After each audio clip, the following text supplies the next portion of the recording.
Welcome. I'm so glad you're here with me tonight.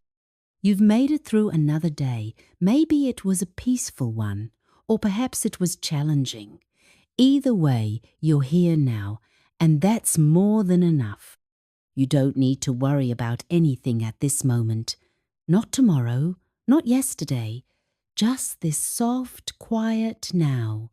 It belongs to you. I'm Petra, and each evening I'll be here to tell you a gentle bedtime story. But first, I always like to take a moment just for us. A calm breath, a shared silence, a little stillness before we begin. So take a deep breath in and slowly let it go. That's it. Let the air carry away the tension in your shoulders, the tightness in your jaw. There's nothing to do here, nothing to fix, just a warm voice, a safe story, and the comfort of knowing you're not alone. Tonight, I'd like to tell you the classic tale of Beauty and the Beast. But don't worry, we won't rush. I'll guide you through it slowly, gently, in 10 parts. You may fall asleep along the way, and that's perfectly fine. I'll still be here. So now, if you're ready, settle in. Let your breath become slower, softer, and allow me to begin. Once upon a time, in a land where the seasons still painted the world with bold and certain colours, there lived a merchant named Laurent. He was a man of great fortune and greater ambition, having staked his entire wealth on a fleet of ships that sailed to the farthest corners of the known world.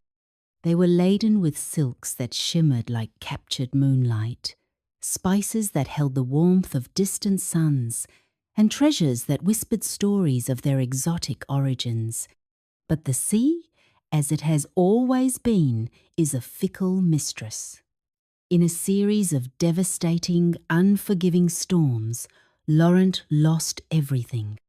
His ships, his cargo, his fortune all, were swallowed by the churning grey waves. As a widower, he did not have to bear the sorrow of breaking this news to a wife. He did, however, have 6 children, who had grown accustomed to a life of effortless privilege and boundless luxury. When the creditors began to knock on their grand door, and the rumour of their ruin spread through the city like a creeping vine, most of them took the news with a bitter disbelief. Days bled into weeks, and still the horizon remained empty. The merchants' ships did not appear in the port. Laurent, with a heavy heart, had to begin the painful process of dismantling their life. First went the fine gilded furniture, then the carriage drawn by 4 proud white horses, and finally even the delicate jewellery and expensive rustling gowns of his daughters. Their richly appointed house, with its tall windows and echoing halls, was surrendered, and the family was forced to move to a simple, humble cottage on the outskirts of a small, remote village. It was a world away from the life they had known, a world of damp earth and quiet toil. Laurent was often away, travelling on a tired horse to visit old business acquaintances, his pride a heavy cloak on his shoulders. He hoped, desperately, to find partners who might believe in him, who might help him rebuild his business from the ashes. While he journeyed, his children, 3 sons and 3 daughters, were left to manage the household on their own. Though they were practically adults, the 3 boys and the 2 eldest girls proved to be largely useless when it came to practical skills. They had been raised for a life of study, of music, of idle luxury, and they met the demands of their new reality with sighs and complaints. Their hands, once soft and accustomed to holding books and paintbrushes, were now clumsy and unwilling to perform the menial tasks required for their survival. The youngest daughter, however, whose name was Belle, was different. Perhaps it was her more impressionable age, Or perhaps she simply possessed a sweeter, more steadfast temperament. Whatever the combination of factors, Belle was the one who willingly took on the necessary household chores. While her siblings mourned their lost status, Belle found a quiet purpose in learning the rhythm of their new life. She learned how to coax a fire to life in the hearth, how to knead dough until it was smooth and pliant, how to tend the small garden that provided their vegetables, and how to care for the few chickens that gave them their daily eggs. She was the one who was truly liked by the people in the village. Where the rest of Laurent's brood kept to themselves, wrapped in a shroud of fallen pride, Belle sought connection. She asked the baker's wife for her secret to light bread, the farmer for advice on when to plant her seeds, and the old seamstress for help in mending their worn-out clothes. The villagers' initial wariness of the city family slowly melted away, replaced by a genuine affection for the young woman, with a gentle smile and the tireless work ethic. In this way, over time, she became the quiet, sturdy heart of Laurent's household. While her 5 older siblings struggled to accept their fate, unable to change, Belle ensured that they had a tidy home and that there was food on the table. The comforting aroma of baking bread that often drifted from their little cottage was the scent of Belle's care and unwavering devotion. One day, after the family had been living this way for nearly 2 years, a letter arrived for Laurent. A miracle had occurred. One of his lost ships, battered but not broken, had appeared in the port, its cargo largely intact. The family erupted in joyous celebration. The 5 older siblings declared with relief that their miserable life among the villagers was finally at an end. They immediately began to dream of returning to the city, of new clothes, grand parties, and the restoration of their former glory. Belle shared in their happiness, of course, but for her, the news did not feel as life-altering. She had grown to love their small cottage, with its tidy garden that she had nurtured with her own hands, and the comforting rhythm of her days. While it would be a relief to see her family content again, she was unsure if she truly wanted to return to their former life of idleness. She had become a person who liked to be useful, who found satisfaction in the tangible results of her labor. To reclaim his property, Laurent had to travel to the port city on horseback, a journey that would take a couple of days. Once there, he could arrange for the proper dispersal of his reclaimed wealth and hire a comfortable coach to bring him home in style. In joyful anticipation of their improved fortunes, he asked each of his children what gift they would like him to bring back from the city. The older siblings demanded finery. Their requests tumbled out, a cascade of pent-up desire: silk shoes with sparkling buckles, hats with elaborate feathers and ribbons, velvet capes lined with fur, and, of course, jewels that would catch the light and announce their return to society. The list was long and extravagant, a testament to the life they so desperately missed. Only Belle was silent, her head bowed as if in deep thought. When her father turned to her, his eyes soft with affection, and told her to speak up, she hesitated for a brief moment. "In truth, father," she said softly, her voice barely a whisper, "I have always dreamed of seeing a real rose. They do not grow in this part of the country, and I have heard they are so exotic and beautiful. If you could bring me a single rose, in any color, that would be the most lovely gift of all." Her father chuckled at the strange, simple whim of his youngest, but he readily agreed. Privately, he thought he would also bring her a delicate necklace or some other pretty bauble to go with the flower. He was immensely proud of her humility but he also wanted to reward her for all she had done for the family. The weather was fine on the morning of his departure. Belle carefully packed his saddlebag with provisions for his journey bread she had baked that morning, cheese, and a flask of water. She wished him farewell with a somewhat tearful smile, a strange feeling of misgiving settling in her heart. The others were more cavalier. They were used to their father's travels and cared only for the gifts they could now expect upon his return. As he rode away down the sun-dappled forest path, Belle alone waited in front of the cottage until he disappeared from sight. She tried to shake off the uneasy feeling, telling herself it was foolish. After all, their fortunes had obviously taken a turn for the better. What could possibly go wrong now?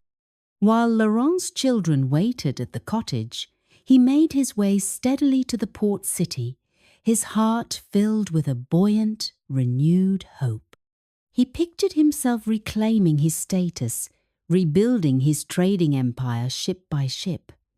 It was true, of course, that he had still suffered heavy losses. But with the cargo in this one ship, he could seed a new business. His head was filled with dreams of the spices, silks, and other exotic goods he might import in the future. He could already feel the smooth wood of a captain's table beneath his fingers, could almost smell the salty air of the harbour from a position of power, not desperation. It was therefore a devastating, soul-crushing blow to arrive at the port and find his dreams dashed to pieces. It was true, his ship had reappeared with most of its cargo unharmed. However, word had spread with lightning speed of his good fortune, and his many creditors who had long since written off their losses had taken swift and decisive action. By the time Laurent had come to claim his property, it had already been legally seized and distributed to pay his many outstanding debts. In vain, he went from one merchant's office to another, his pleas for an extension on his considerable bills falling on deaf ears. They saw him not as a peer to be helped, but as a ghost from a past they preferred to forget. At the end of a long, humiliating day, he was a man without debts, but he was also a man with entirely empty hands. There was no money left for him to invest, and certainly no money to spend on the lavish gifts he had promised his expectant children. He was so disheartened, so utterly defeated, that he didn't even want to stay in the city overnight. Without properly provisioning himself, without considering the darkening sky, or sending any correspondence ahead of him, Laurent mounted his tired horse and rode out of town, heading back down the provincial road that had brought him to the port that very morning. He just wanted to be away from the place of his failure, to outrun the phantom of his lost hope. Laurent was a few hours outside of the city when darkness fell completely, and a violent storm descended from the heavens. Lightning tore across the sky, illuminating the churning clouds for a brief, terrifying moment, followed by crashes of thunder that seemed to shake the very ground beneath him. The wind gusted mercilessly, howling like a vengeful spirit and ripping limbs from the ancient trees. Laurent's horse, already weary, became frightened and bolted, veering away from the main road and taking him deep into the tangled, unfamiliar depths of a forest. Realizing too late how foolish he had been to undertake this nighttime journey, Laurent began searching desperately in the gusting wind for any sort of shelter, a cave, an abandoned shack, anything to escape the fury of the storm. How long his horse wandered through the howling gale, he did not know. Time seemed to stretch and warp in the chaotic darkness. Finally, just as he was beginning to lose all hope, he saw a tall stone wall rise before him through the sheets of rain. He urged the horse onward, his heart seizing with a flicker of hope. He had reached an estate, a house where he might find shelter. Arriving at the forbidding wall of rock, he saw that it was not just a house, it was the wall around a vast estate. A tall and imposing iron gate stood ever so slightly ajar. Having no time for good manners, Laurent dismounted, pushed the heavy swinging gate wider, and pulled his horse through.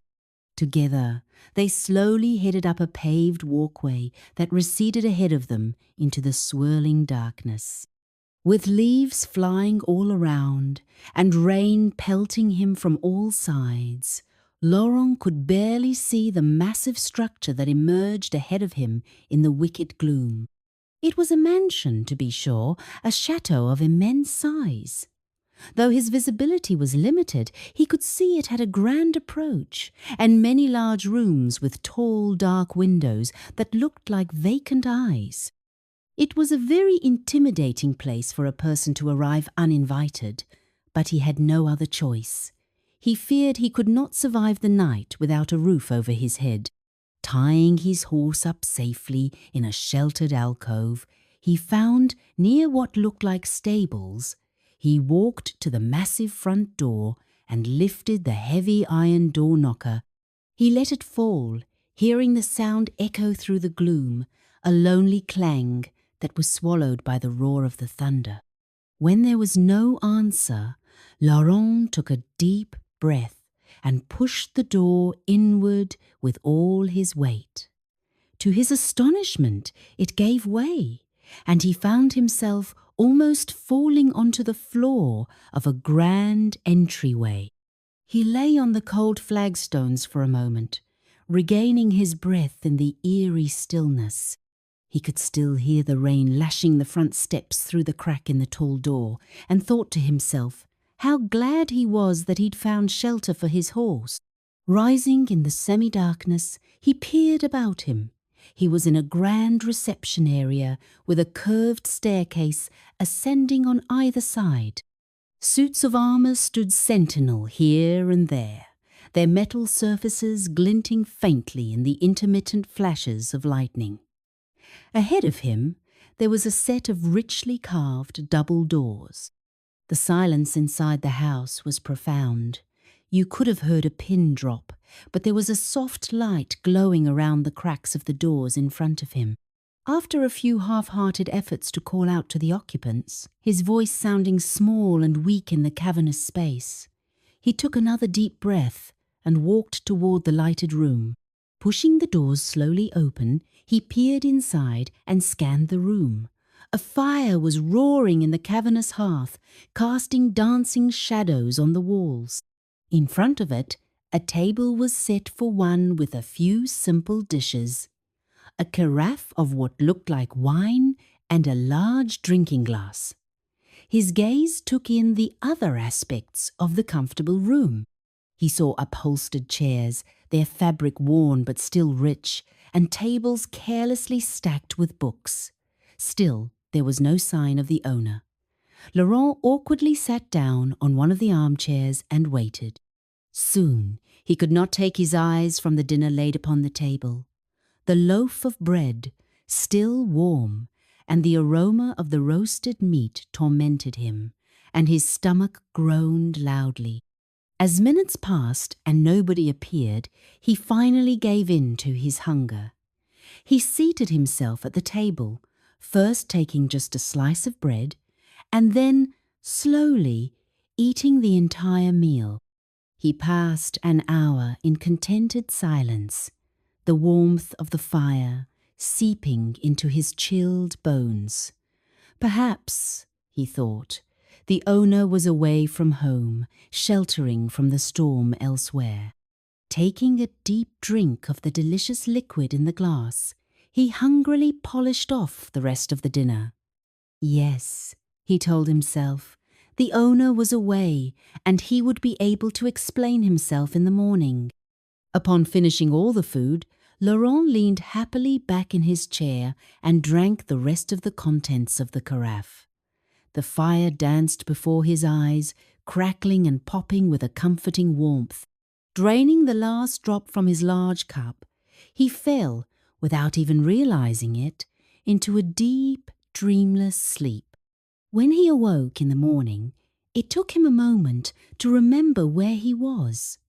The fire had long ago burned down to glowing embers, and the plates and glasses he'd used the night before were still on the table. It appeared that his host had not yet returned home.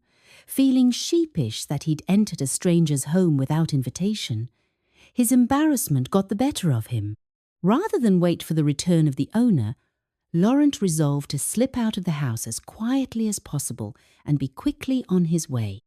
After all, he told himself, the dinner would obviously have gone to waste anyhow. Raising himself from the upholstered chair, Laurent moved across the chamber and pulled the double doors open. Light filtered weakly into the entryway, illuminating the austere hallway so that he could see it much better than the night before. Stepping self-consciously into the foyer, he found himself tiptoeing between the vigilant suits of armour, as if they might come to life at any moment and bar his path. Peering around him at the twin curving staircases, he noted that their carpet runners appeared neglected and dusty. It was as if nobody had been living here for some time. He walked lightly across the flagstones to the enormous front door. He reached for the handles and pulled with all his might. It slowly slid open again, revealing a misty courtyard outside. Squeezing himself through the crack and then pushing it shut behind him, he straightened his waistcoat and attempted to muster some dignity. Escaping his forbidding refuge, like a thief in the night, felt wrong, but he was determined to put this entire, humiliating journey behind him. Making haste, he returned to the alcove where he'd left his horse tethered the night before. He was glad to find her well. He reached into his saddlebag to feed her an apple, one he had left over from the supplies Belle had packed for him. Then, untying the horse, he quietly led her down the stone path he had travelled in the whipping wind the night before. Looking behind him, he saw the mansion rising darkly into the growing daylight. It was an enormous chateau, long and rectangular. The building had a main centre section and was flanked by identical wings on either side. The windows were tall and narrow, lining the two large floors with a regimented appearance. They seemed to be staring down at him, silent and judgmental. As he was nearing the end of the walkway, he spotted a particularly charming pergola that was overrun with rose bushes. Standing in the centre of a round seating area was a rose bush, bearing the most stunning pink roses he'd ever seen. All at once, he remembered his promise to Belle. Resolving to keep his word to his youngest daughter, he eagerly set to cutting the blushing roses from the bush with a knife he kept in his bag. One rose would not be enough, he thought, not to make up for the circumstances of his reappearance. He would take them all. He was so absorbed by his task that he didn't hear footsteps approaching. However, as he backed away from the rose bush, now devoid of all its blossoms, he sensed he was being watched. Turning, he saw a tall, fierce-looking man glowering down at him. Or, at least, he thought it was a man. The being who stood before him resembled a human, but he was bristling from beneath a wilderness of facial hair, and he had an abnormally tall and muscular build. His eyes burned with a furious cold fire. "What do you think you are doing?" he said, in a loud growl like that of a wolf. Laurent froze, painfully aware of the bouquet hanging from his left hand. He stuttered out an explanation, saying that he thought nobody lived here, that he assumed the roses would not be missed. Then, seeing no change in the man's fearsome countenance, He finished weakly with the explanation that he had promised some roses to his daughter. The beastly man waited in stony silence, as if considering his next words carefully. When he finally spoke, his voice was a low, dangerous rumble. "You took advantage of my hospitality. Without asking, you ate my dinner, you slept in my chair. All of this I was willing to overlook. However, you have now taken every bloom from my most prized rose bush. It has great personal meaning to me. There is not another like it, and each of those flowers is priceless in my estimation. I demand that you make an effort to compensate me for this." Hearing these words, Laurent felt his heart sink. He shook his head in defeat and told the man that he could not pay anything at all. He had nothing to offer. The stony-faced host regarded him coolly. "In that case, you must work off your debt," he responded. "I am in need of labourers here at my estate." Laurent gawked at him, trying to formulate another suggestion. "But sir," he protested, "I have 6 children at home. I cannot stay here with you. What will become of them?" The man appeared unmoved. "Either you work off your debt or someone in your family must take your place," he said. "Take your roses. They are no good to me now. Return to your family and make your arrangements. I will expect you or your replacement to be here within a week. If you do not appear, I will find you." With that, the glaring, fierce-looking man turned on his heel and strode toward the house. He never looked back, and Laurent watched him disappear into the chateau. Laurent could see no other option but to go home and tell his children what he had done.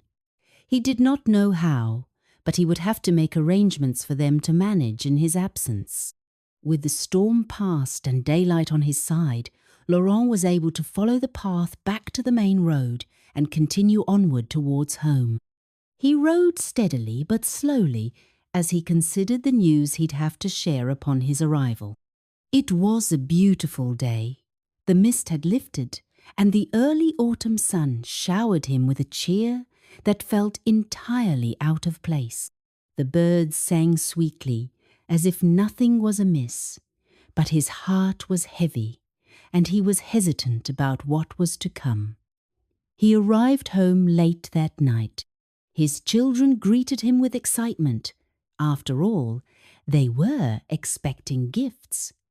Opening and closing his saddlebags, they playfully reached around to find the finery he had promised them. With regret, he instead offered each of them a rose. Belle took hers and smelled it with delight, admiring its perfection. But his other 5 children demanded to see their real presents. That night, around the crowded kitchen table, Laurent told his children what had happened on his ill-fated journey to the port city. He related the loss of his remaining fortune, as well as the circumstances leading up to his current obligation to the owner of the mysterious chateau. When he concluded that he would have to return and work off his debt, the 5 oldest siblings were not pleased. They pouted, asking how they were supposed to manage in his absence. Camille alone was silent. She sat at the table with an unreadable expression, lost in thought. Finally, she called for silence.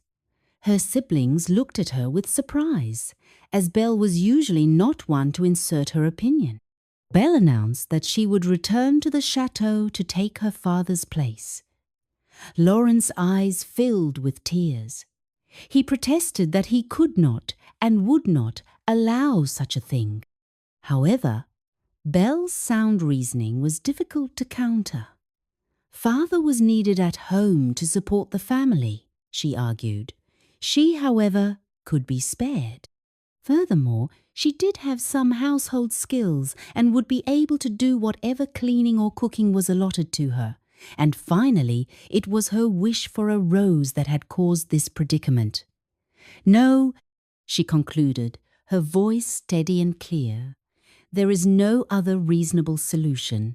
It is I who will work off the family debt." It took a day or two for Belle to prepare her modest belongings for the journey. As the rose her father brought her began to wilt, she pressed it in a book to dry. She wanted to have a reminder of why she was leaving home to work for this beastly stranger on a distant and isolated estate.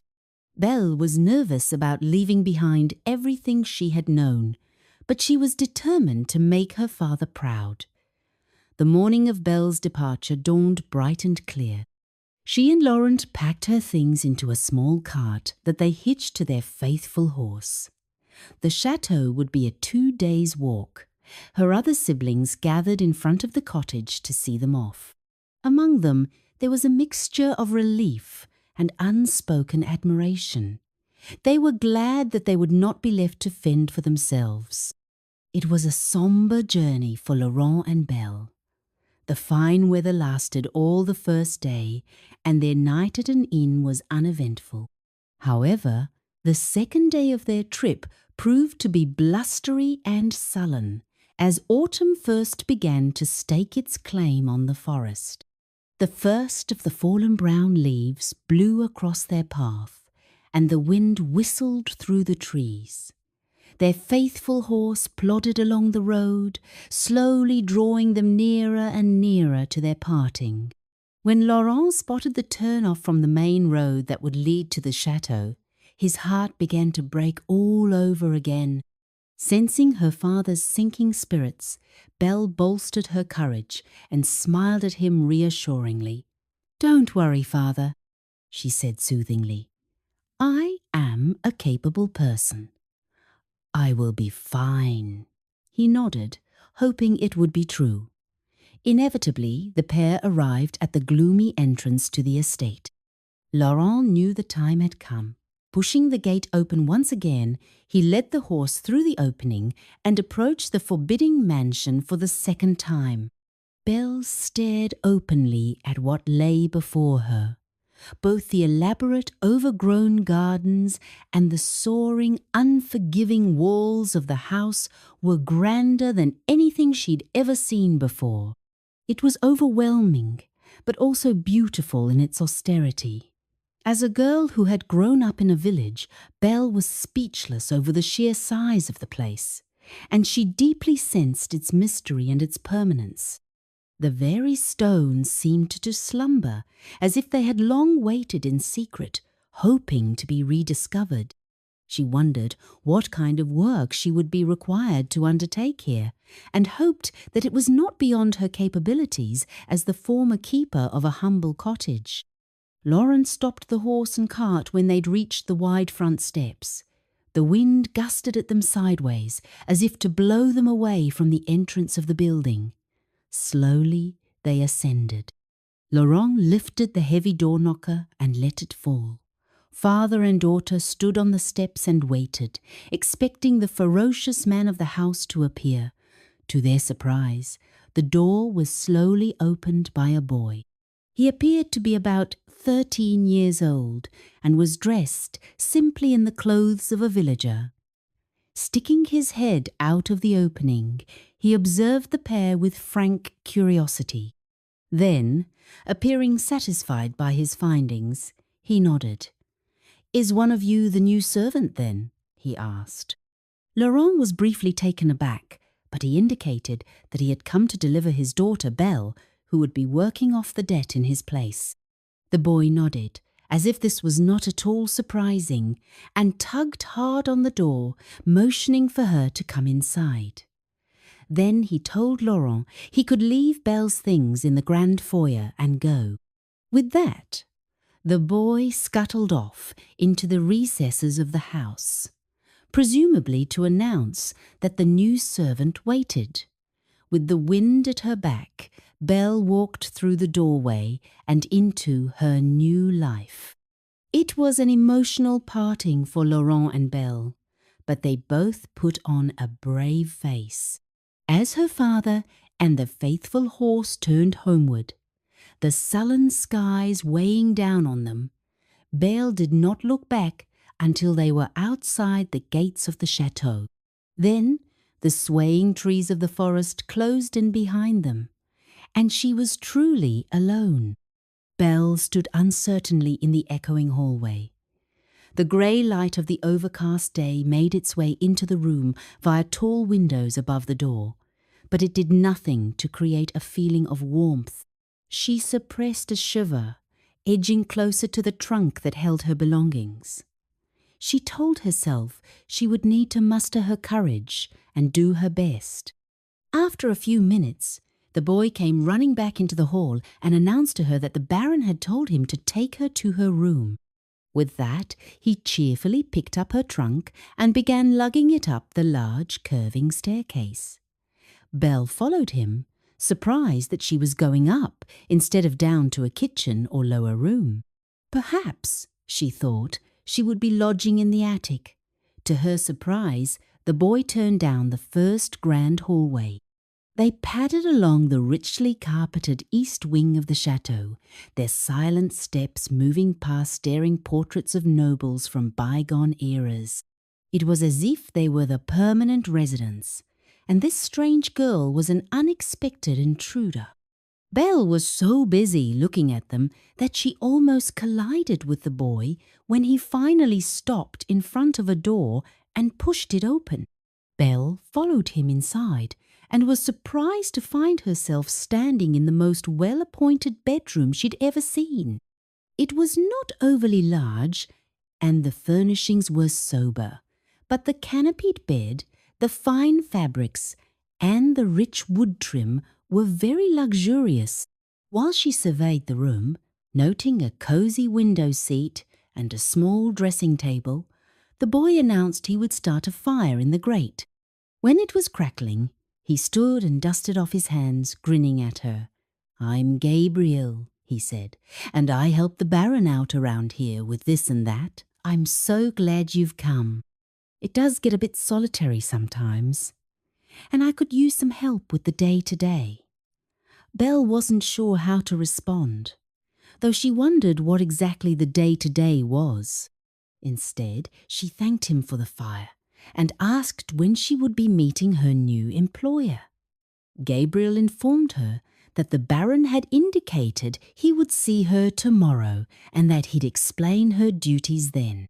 For now, the boy would be bringing her a simple supper, and he hoped she would rest well for the night. Then, as suddenly as he had appeared, Gabriel left the room, closing the door silently behind him. Belle gathered her senses and went about unpacking her things. She hung her few dresses in the large wardrobe and carefully put her small number of books on a side table by the bed. Flipping open the volume on top, she looked at the pressed pink rose that lay between its pages, smiling woefully to herself. She closed it again and pushed it to the side. Walking over to the window, she pulled the heavy drapes aside and tucked herself into the soft pillows of the window seat. From here, she had a sweeping view of the courtyard, with its gardens growing wildly around the edges of the walkways and up the stone walls around the chateau. Twilight was near, and the wind blew debris across the paved yard, tossing it up here and there into small cyclones. Dark clouds scudded across the rising moon. Exhausted by the journey and by the newness of this life, she briefly dozed there, cocooned inside the curtains. She was awakened by a soft knock on her door. Pushing her way out of the window seat, she slowed her breathing purposefully and opened it. A tray lay outside with a simple dinner on it: bread, cheese, soup, and some hot tea. Looking up and down the hall, she saw nobody. Gabriel was light on his feet, that was certain. Taking the tray into her room, she set it on a small table by the fire. She found she was ravenous and ate every last bite. Then, barely bothering to get ready for bed, she pulled the coverlet back, crawled into the warm embrace of her sheets and pillow, and fell asleep in less than a minute. That night, Belle had strange dreams. she saw herself walking the dark halls of the chateau, following a large, shadowy dog. The animal disappeared into different rooms, reappearing a few seconds later in the hallway each time. Trying to catch up with it, she came to a doorway where it had recently vanished. She looked into the room, and instead of a dog, she saw the back of a man sitting at a desk. The man began to turn in his chair, but before he could face her, she awoke. Sitting upright in bed, she saw that the fire had died down, and the sun was shining in her window. As her waking confusion cleared, there was a knock at her door. Gabriel was standing outside with a tray. "Good morning, Miss Bell," he said politely. "I've brought you a bite of breakfast." Then, motioning in the general direction of the entryway, he added, "The Baron requests that you meet him in his study when you are finished." Belle nodded to the boy, took the tray, and he disappeared again. An hour later, Belle stood nervously at the door of the very room where her father had once eaten his stolen fireside dinner. She could hear paper shuffling around inside. She cleared her throat and knocked lightly on the door. The noises stopped, and she heard a chair scraping across the floor. A moment later, a man with a copious amount of facial hair appeared. His features were unattractively prominent, and his face appeared to wear a natural scowl. He was a truly alarming sight, but Belle took care not to reveal her feelings. She dipped her head politely in greeting. The huge man peered at her appraisingly and nodded his ungainly head in return. Then he gestured for her to be seated in a chair by the fire. He lowered himself into the armchair opposite. "I see that you are the one to work off your father's debt. Are you familiar with basic household tasks, such as cleaning and some cooking?" he asked. Belle nodded, indicating that she was. The man appeared pleased by this. He lifted a heavy ring of keys off a nearby table. "As you can see, I am very short on help here. Gabriel takes care of my basic needs. His mother keeps me provisioned with bread, milk, and eggs each day, and he runs errands to town. But there is nobody else to manage the estate other than myself. I'm sure you can tell that by looking around. It is still too much work for just you and Gabriel, but we will make do." He paused, as if waiting for a reply. Belle was aghast at the idea of being the only housekeeper in this huge mansion, but she didn't think there was a point in saying so. The man continued, "These keys will open most rooms in the house, although there is little reason to use many of them. If you need something that Gabriel cannot get for you, please speak to me. Otherwise, I am not particular and would like you to make as many household decisions for yourself as possible." I spend most of my time in my study or in the library. Overwhelmed by the enormity of the job he was giving her, Belle could only nod. Indicating that the interview was at an end, he stood abruptly. Belle rose from her seat, took the ancient-looking keys from him, and nodded. Then, as she made her way out of the room, he called after her, "Dinner is at 7 p.m. It would be very sensible if you would join me in the dining room." Belle bobbed her head, thanked him, and left the study. She stood somewhat bewildered in the echoing front hall, feeling at once that she was lost in it and also that it was closing in on her. Spreading the heavy keys across her open palm, she gazed at them reflectively.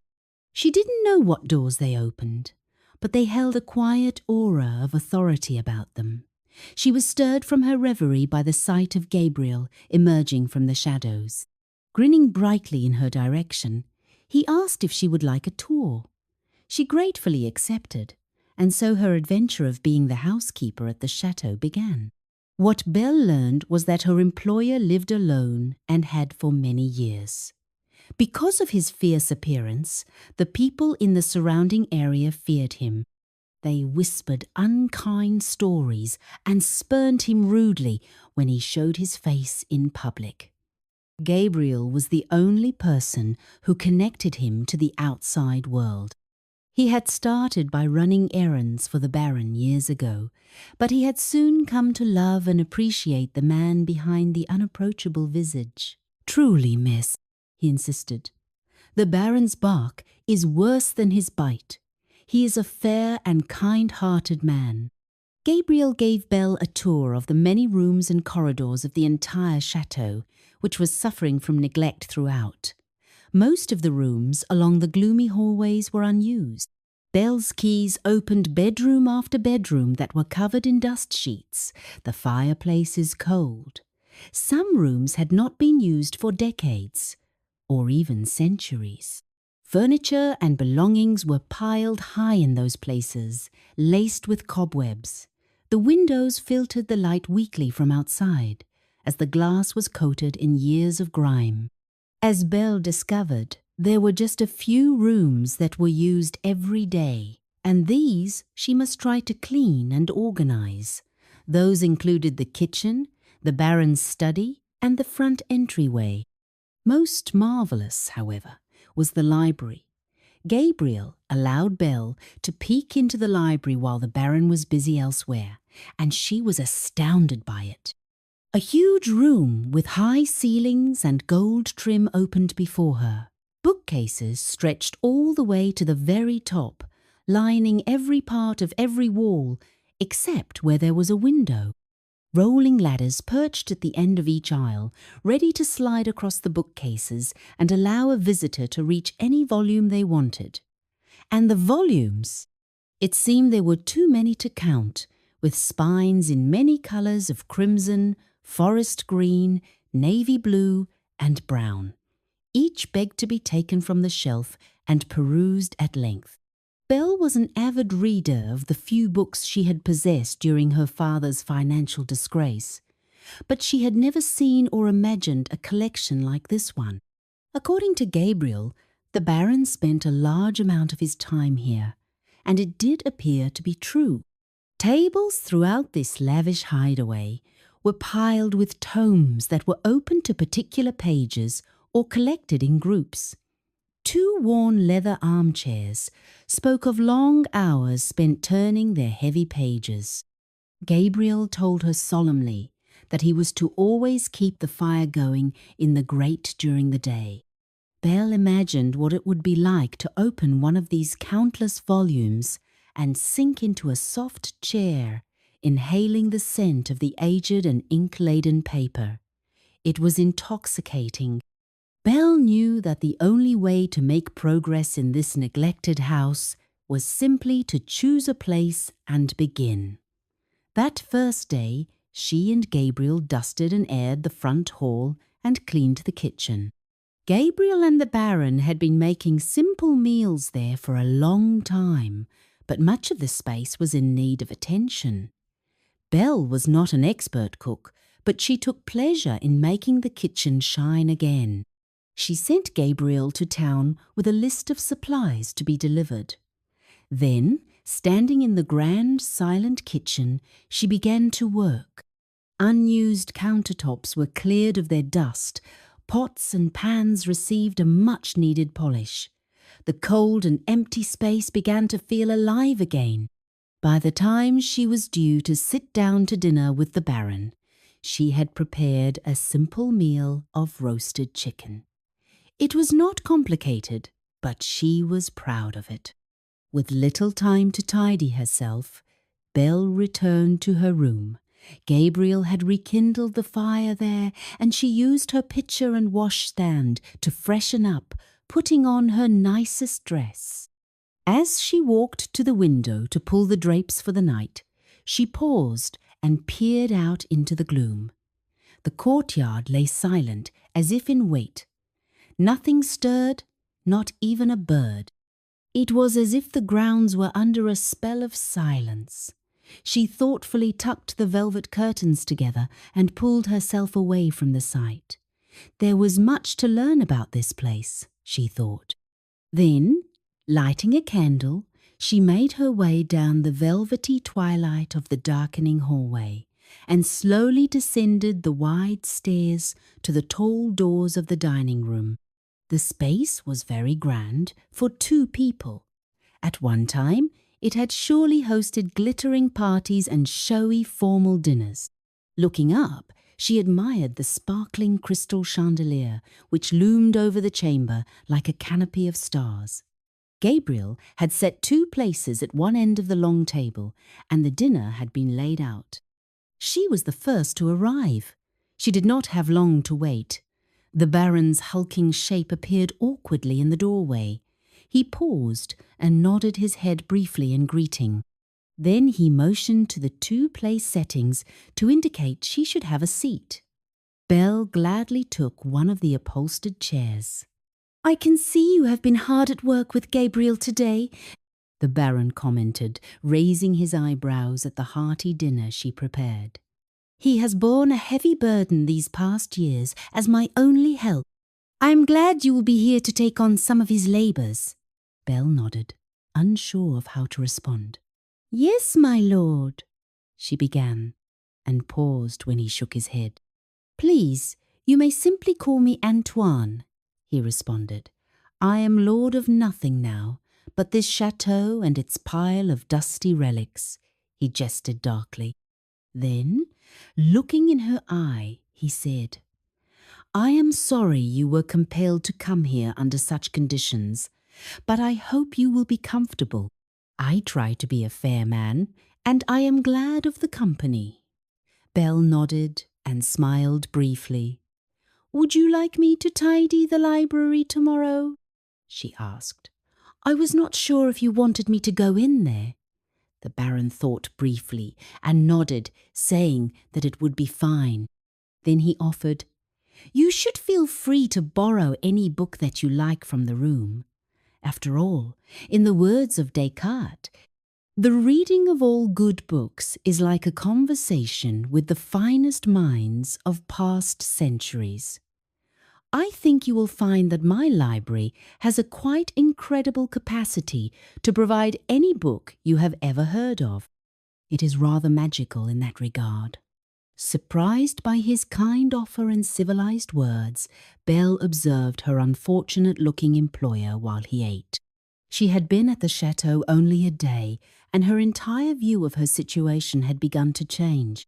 She was the mistress of a large house with full independence to work as she chose, and she had just been offered entrance to a vast library. Perhaps this twist of fate was not going to be as grim as she had imagined. She regarded her plate quietly in the flickering firelight, hearing only the clinking of silverware on china. The Baron and Belle did not speak much during that dinner, finishing their food in respectful silence.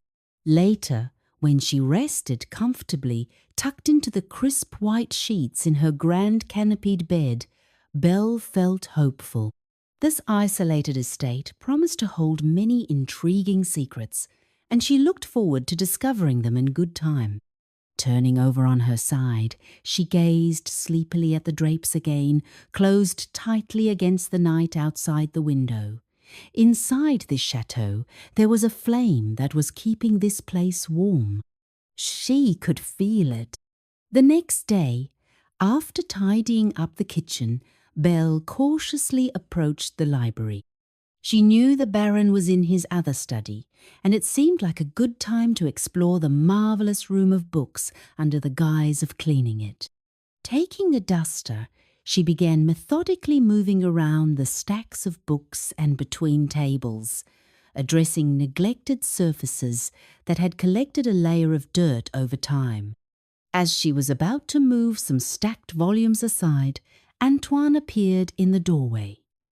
"Please, don't disturb any stacks or open books," he said. Belle apologized, backing away from the pile she had been touching. "No need to apologize," he reassured her. "I realize it looks untidy. It's just that I am researching, and I don't want to lose my place." Then he asked her if she had chosen a volume for herself. She responded that she had not, and asked if he had any recommendations. Belle admitted that she felt unequal to the task of understanding such important works. She had come from a much less learned background than he. Antoine smiled. He spread his hands wide, saying, "Awareness of ignorance is the beginning of wisdom." Seeing her confusion, he winked humorously at her and added, "That bit of wisdom is from Socrates." Striding across the room, he picked up a small volume on a lower shelf and handed it carefully to her. "Maybe you would like some of his other thoughts." He believed strongly that we should all ask a lot of questions. Belle took the book with a nod of thanks. Before she left the room, however, she turned and indicated that she did in fact have a question. "Would it be possible for me to engage some villagers to come and tidy the gardens before winter?" she asked. Antoine looked at her somewhat mournfully and shrugged. "If Gabriel can find anyone willing to venture onto the estate, you are welcome to do that. Unfortunately, most are afraid to enter the walls of the chateau. I'm afraid many outlandish tales have been told about me over the years, which is why I find myself mostly alone." Belle frowned. "How can you bear it? Does it not make you angry to be treated so unfairly?" The Baron looked down thoughtfully and responded, "I was once a better-looking man who was also vain and foolish. It took a great misfortune for me to see the error of my ways. The scorn people have for me is probably just payment for my folly." Belle did not respond.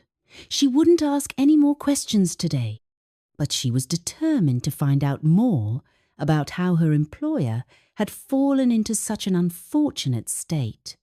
For now, she was looking forward to reading Socrates in her room after dinner. Belle quickly adjusted to her new life as the housekeeper of the chateau and even came to love it. By sheer bribery, she was able to have Gabriel hire a few village men who came to the estate one day and rid the gardens of years of neglect. This was only after they received strict instructions from Belle not to hurt the rosebush by the pergola. Apparently, it had been planted by Antoine's mother and was very special to him. She almost regretted having the village men come to the house when she overheard them speaking ill of Antoine. "They say he is an absolute monster," one exclaimed loudly to the other. "Lives like an animal in there."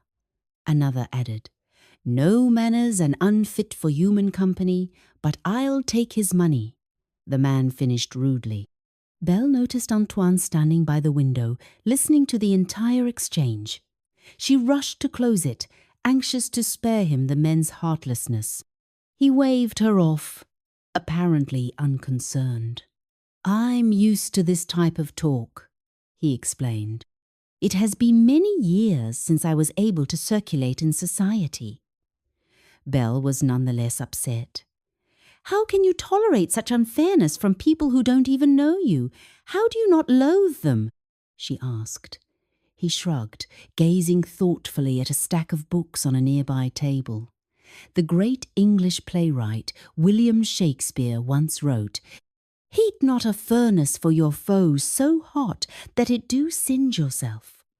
By bearing goodwill for these unknowing people, I ease the burden on myself." Then he smiled and nodded at Belle, saying, "You might like to read Shakespeare yourself. He wrote some excellent plays." And with that, he turned back to his stack of books, leaving Belle to consider his words and the dreary day outside. Despite the large amount of work that waited to be done each day, Belle still made time to explore the house. As autumn properly set in, with its crisp days, early sunsets, and chilly evenings, she would wander the corridors with a candle, using her heavy ring of house keys to find out what was behind the myriad closed doors that lined the halls. Most of them were bedrooms. It was obvious that this country chateau had once hosted many fine guests of the nobility. now covered in dust sheets, one darkened room after another revealed elegant four-poster beds, expensive furniture, and dusty, fabric-covered chairs. One day, she found what appeared to be a very special room. It had clearly been a lady's chamber. Unlike the other ones, however, it was still full of her belongings. A graceful dressing table was covered with jars of powder and perfume bottles that twinkled in the afternoon sunlight. Elaborate wigs of the type worn decades ago sat nearby on their own stands, as if waiting to be taken to a ball. Opening the wardrobe, Belle was astounded to find a row of decadent silk dresses in the fashion of the time before the Revolution. She ran her hand lightly over their delicate skirts, almost afraid that they would disintegrate in her fingers. She imagined the elegant woman who must have worn them. Opening a chest of drawers, she saw that it was filled with glittering necklaces. One small velvet container held a ring with a twinkling sapphire in it. Closing the box, Belle slid the drawer shut quietly. She would not want to appear to be thieving. Regretfully, she slipped back out of the room and locked it again. It was like a portal to a happier time, and by far the most beautiful thing she'd seen in the house. Belle faithfully wrote letters to her father, which Gabriel took to town when he ran errands. In them, she reassured him that she was being treated very well and that she enjoyed her work. Soon, she was even able to begin sending him some money. After her first month, the Baron had told her that he couldn't let her keep working without pay, as the damage to the rosebush had certainly been made up for. He said that he hoped she would stay and that he would be giving her a weekly salary for her work. Belle gladly accepted. As Antoine's housekeeper, she felt she had found her calling. All her powers of organization were put to good use, and the excellent company and the access to his incredible library were becoming her chief joys in life. In fact, it was easy to forget that Antoine was considered unsightly. Nothing had changed about him except that Belle made sure his clothes were better kept and more presentable. Once in a while, however, she would see a normal, nice-looking man reflected back in a mirror when he passed it on the wall. Or she would be speaking with him, and he would no longer be covered in hair, and his features would seem more harmonious. In such cases, she would blink a few times and refocus, and see that he was the same fearsome-looking man as before. Perhaps the dark magic of the chateau was working on her mind, she thought with wry amusement. Occasionally, a beggar would come to the door, with the biting winter wind at his back, not knowing anything about the notoriety of the estate. In her village at home, beggars had been generally rebuffed and rarely received any help. The attitude of the townspeople had been that they deserved what they got, and that hard-working people didn't end up destitute as they were. Belle expected Antoine to send them packing, but instead he would ask her to give them handsome coins before they left. Belle was moved to ask him why he exhibited such charity. After all, nobody who lived nearby showed any kindness to him. Once again, he referred to a great philosopher he admired, this one named Aristotle, saying, "It is the characteristic of the magnanimous man to ask no favor, but to be ready to do kindness to others." Then, somewhat woefully, he added, "I must learn to be a more magnanimous man, because it is my prior path in life that led me to ruin." She was not able to get any other explanation out of him at that moment, but she yearned to better understand exactly what had happened to Antoine. That evening, they chatted companionably in the candlelit dining room over a hearty winter stew.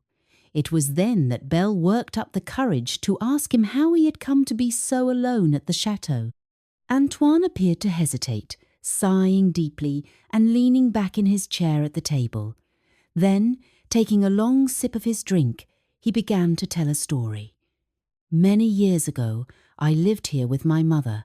My father had died when I was a young man, and that was how I became lord here. I loved my mother.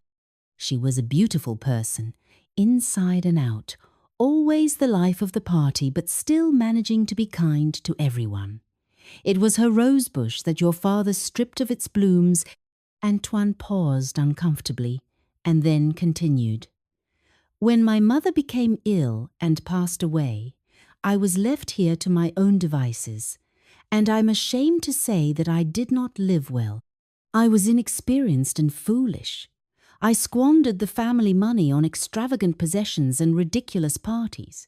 I neglected the estate, left bills unpaid, and didn't care for my employees as I should have.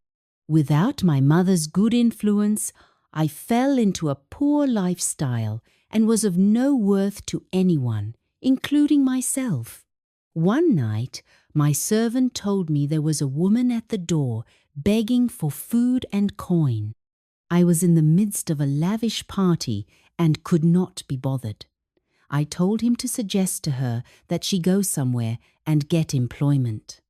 At this memory, Antoine grimaced, obviously pained by his own words. Before the servant could send the woman off, she pushed herself through the crack in the door and told me that I was cursed by my own foolish vanity. She declared that I would spend my days spurned and unloved, and that the secret to my release could only be found in humanity. At this, Belle furrowed her brow. Humanity? What did she mean by that? Antoine shrugged. This is the riddle I have wrestled with for decades. I appear to have a limitless number of books in my library by wise philosophers, mathematicians, and poets. The best and wisest of what humanity has to offer is at my fingertips, probably part of my strange enchantment. My mind does improve, but all the brilliance of humanity has yet to provide me a release from my curse. Belle regarded him from across the table. She could hear the light crackling of the fire punctuating the silence, and imagined him sitting before many fires for a long time without anyone to talk to.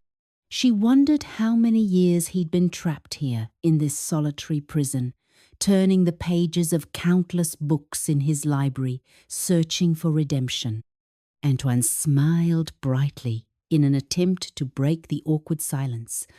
Oh well, he added, as the excellent Isaac Newton said, to arrive at the simplest truth requires years of contemplation. One of these days, I may yet find the answer. Lying curled up on her bed that night, Belle felt she had finally put the pieces together. For all these years, Antoine had spent his time studying, thinking, absorbing, and repenting. He was no longer a man who would refuse kindness to even the undeserving. She did wonder what else there was that he could do. Would he forever be trapped here with his books and the dusty souvenirs of the regrettable person he used to be? She hoped not, because she had really come to admire him. She pulled the covers tighter around her chin and gazed drowsily at the remnants of the fire glowing in the hearth. Surrounded by the silence of the house, she slept for another night.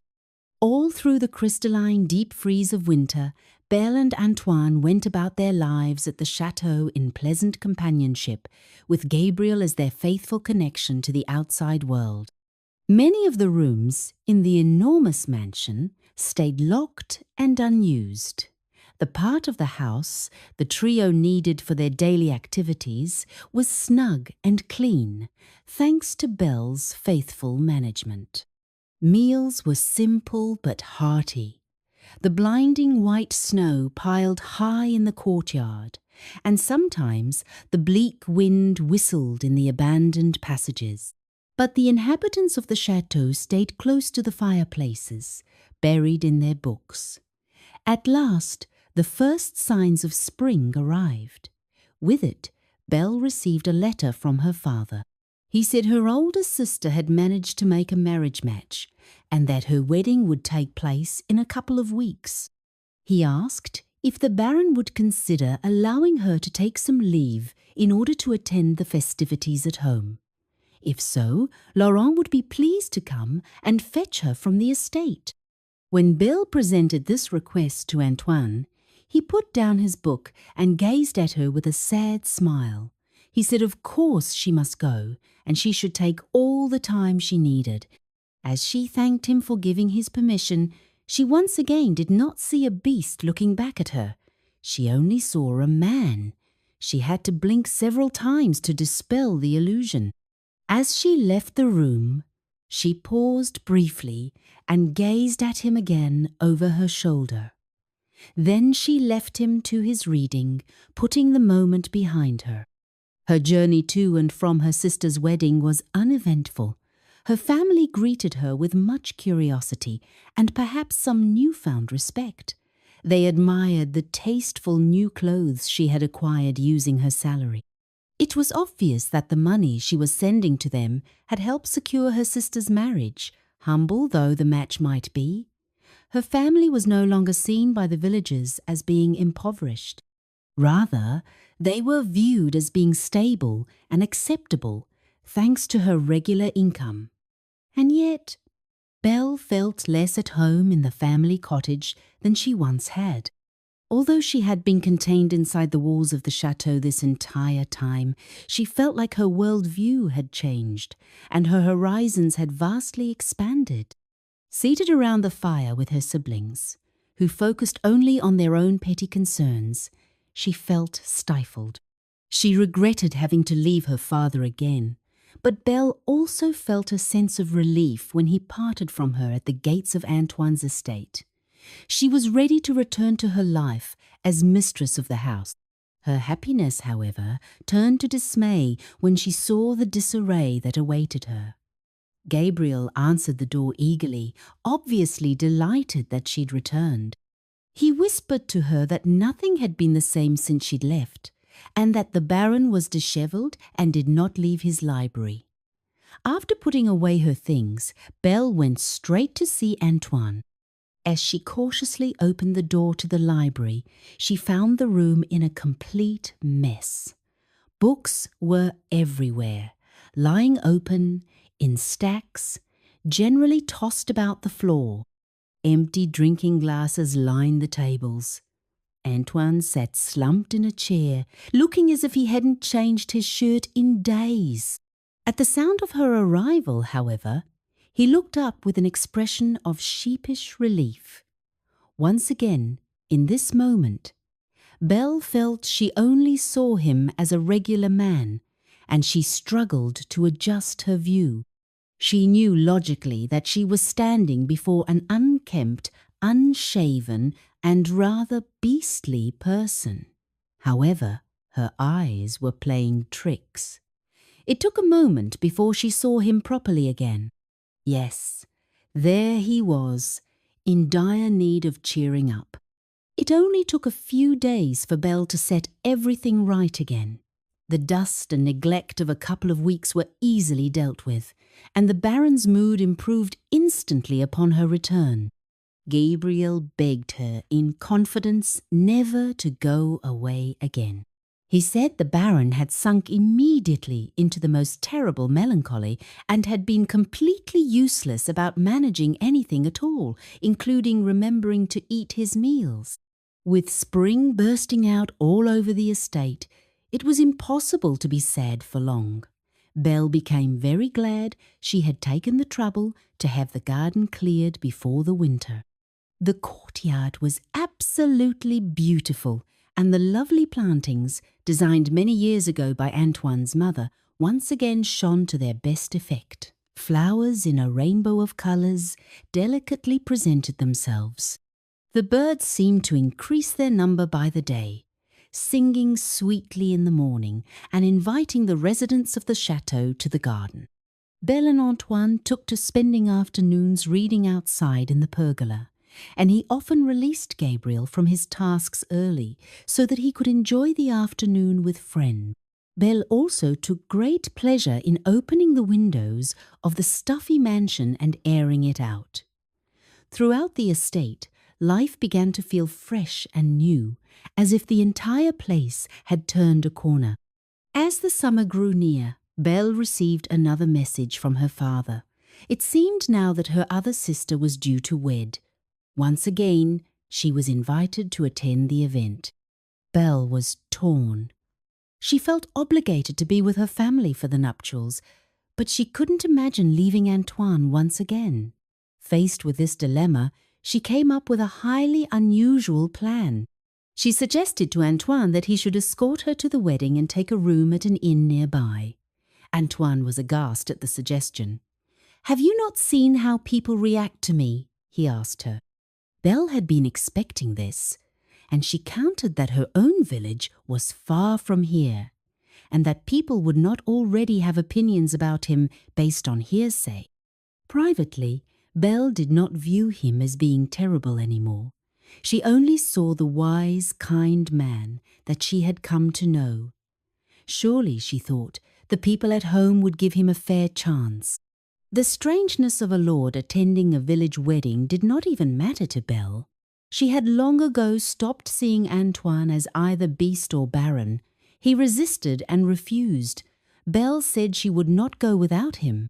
Faced with the prospect of causing her to miss her sister's wedding, Antoine finally agreed. He seemed to dread the prospect, however, and was in a dark mood as the planning went forward. Belle would not be deterred. She sent Gabriel to the tailor in town, requesting that a new and well-cut suit of clothes be made to Antoine's measurements. It had not escaped her notice all this time that he was wearing the frivolous styles from decades before. The new fashion these days was cleaner and simpler.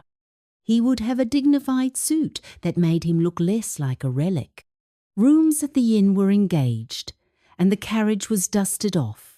Finally, the day came that Gabriel wished the pair well on their journey. He had never seen the Baron leave the estate. He promised to keep everything from falling apart before their return. The journey to Belle's village was speedy by carriage. The distance was covered in just a day, and what a fine one it was. Summer was showing its face with verdant exuberance. As the horse clicked and clocked down the road through the forest, birds sang joyously from the canopy of foliage over their heads. Bright rays of sunshine lit the road ahead of them, and the wind whispered beguilingly in the trees. At first, Antoine was silent, as if passively resisting the reality that he was accompanying Belle somewhere in public. After a few miles, however, the pair slipped into conversation about a book Belle had been reading. Soon they were having their usual lively exchange. Belle smiled to herself, seeing the best in him come out. Looking at him from the side, she could have sworn she was sitting next to a charming fellow. Happy with that idea, she did not try to dispel the magic. Inevitably, their companionable journey came to an end. Twilight fell, and the crickets began to serenade the fields with their nightly song.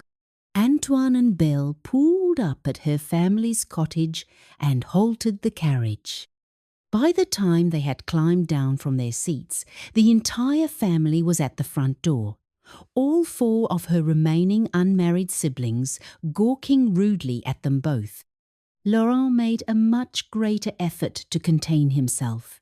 He stepped forward and nodded politely to Antoine, thanking him for bringing Belle and for honouring them with his visit. However, Belle felt her cheeks grow hot with shame when her brother loudly whispered something to her older sister, causing the silly girl to laugh. It was obvious to everyone that they were making jokes about the Baron. It was a relief to everyone when Antoine departed for his lodgings.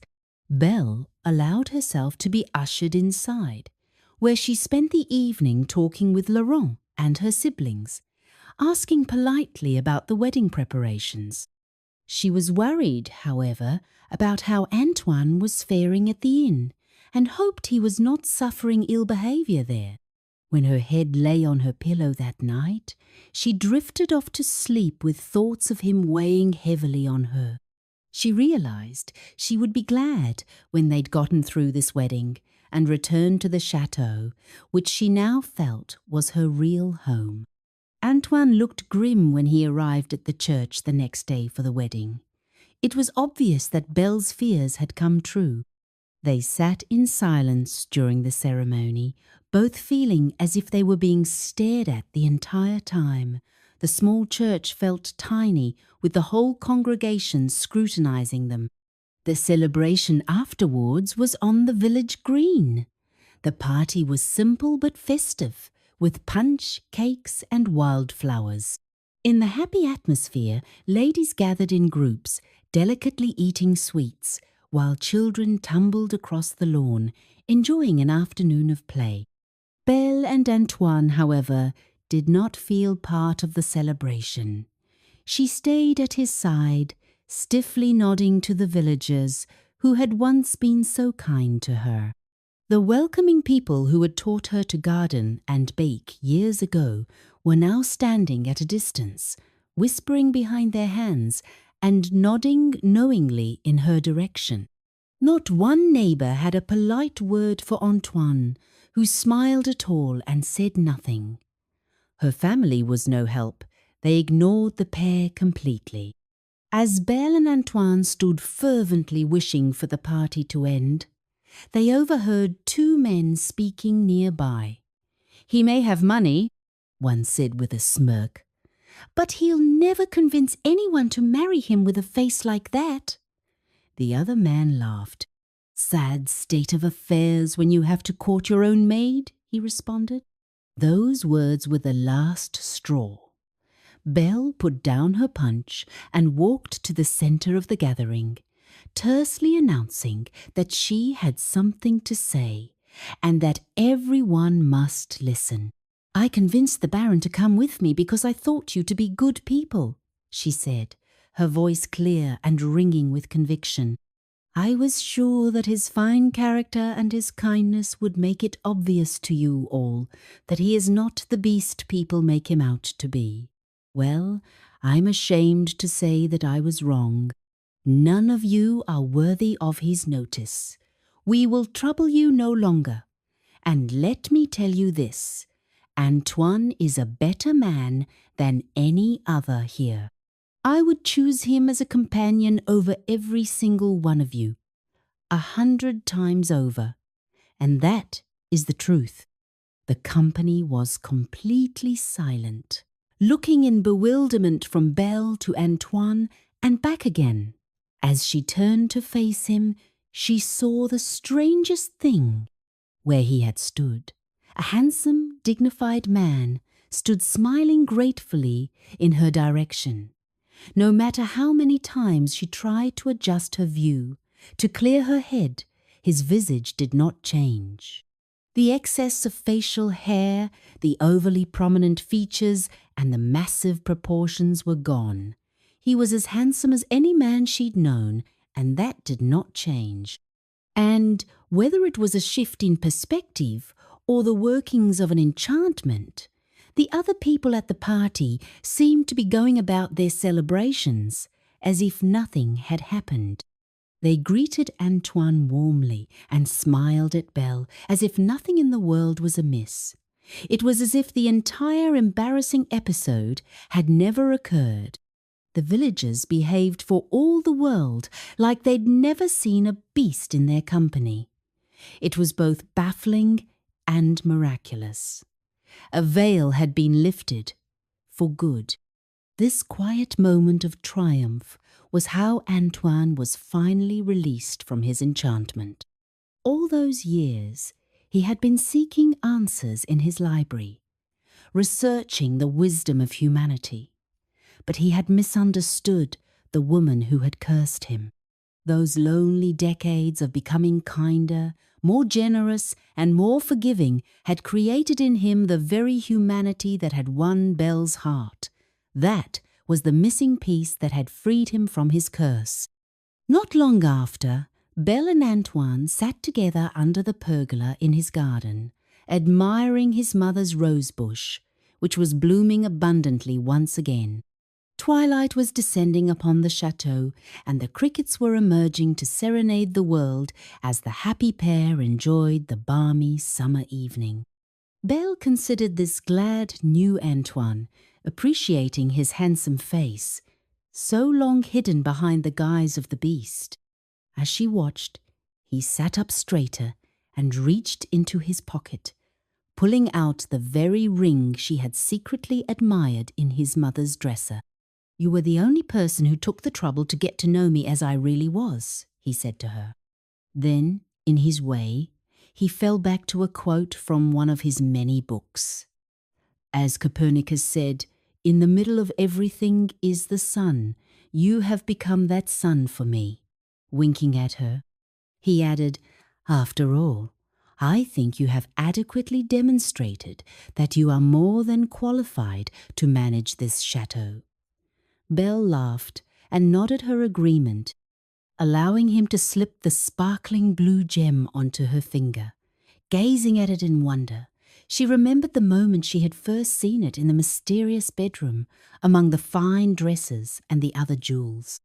It winked at her in the sunlight, as if to communicate a precious secret. She would now be part of the history of this house.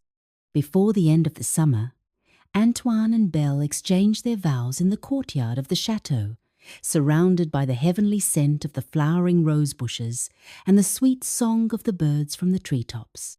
As they stood in the shadow of the house, Belle looked at Antoine with a grateful heart.